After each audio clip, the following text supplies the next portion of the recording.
Sziasztok!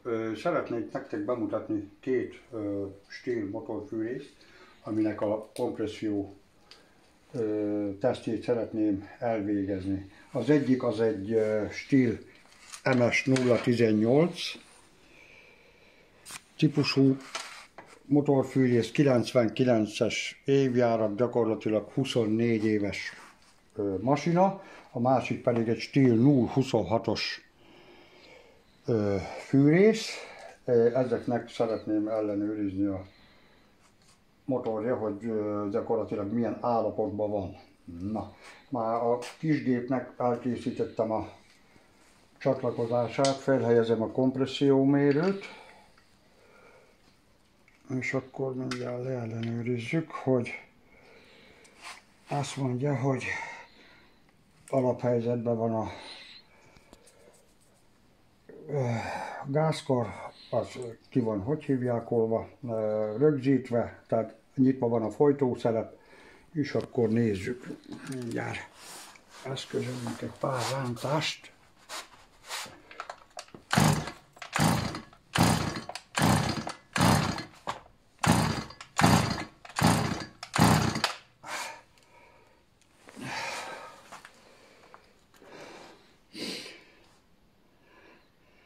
Gyakorlatilag ennyi lenne a végeredmény, azt mondja, hogy hát a hajszál pontosan 9 bár. Úgy nézem, hogy a műszer tartja magát. Tehát 24 éves kora ellenére ez úgy érzem, hogy jó. Legalábbis nálam még a motor nem volt piszkálva, úgyhogy ez azt hiszem, hogy bőven jó egyelőre. Lehetne jobb is, de azért 24 éves géptől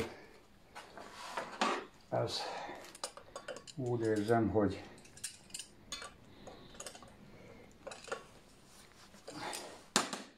nagyon jó.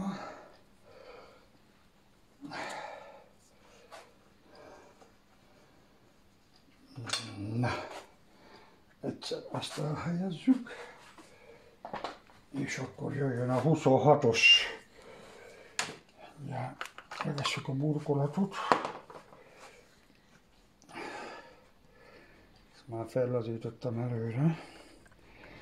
Őróla annyit tudni kell, hogy eredeti málehenger van rajta, kapott egy Meteor dugattyút a hozzátartozó kabergyűrűvel. Na most őt leellenőrizzük. Tehát mióta ez meg lett csinálva, azóta 2 tank benzin lett vele elhasználva, járatva gyakorlatilag.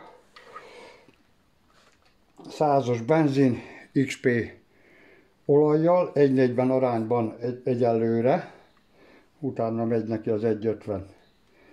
Ezt is lehelyezzük a földre.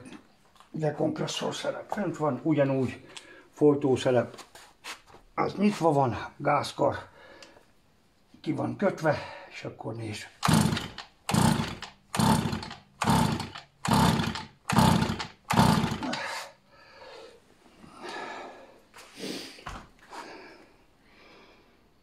Hát 11,5 báron át meg a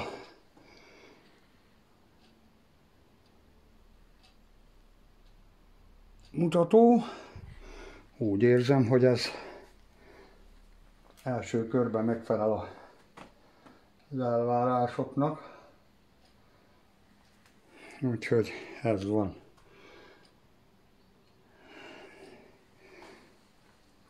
Ez is tartja magát, mert nem mozdul az óra.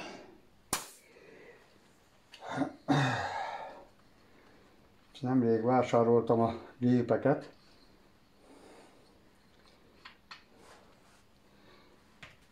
Tehát azt tudni, hogy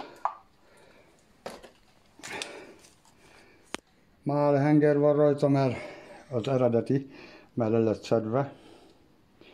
Úgyhogy ez biztos. Hát majd meglátjuk, hogy a gyakorlatban mit mutat. Egyelőre ennyi. Köszönöm, hogy megnéztétek. Sziasztok!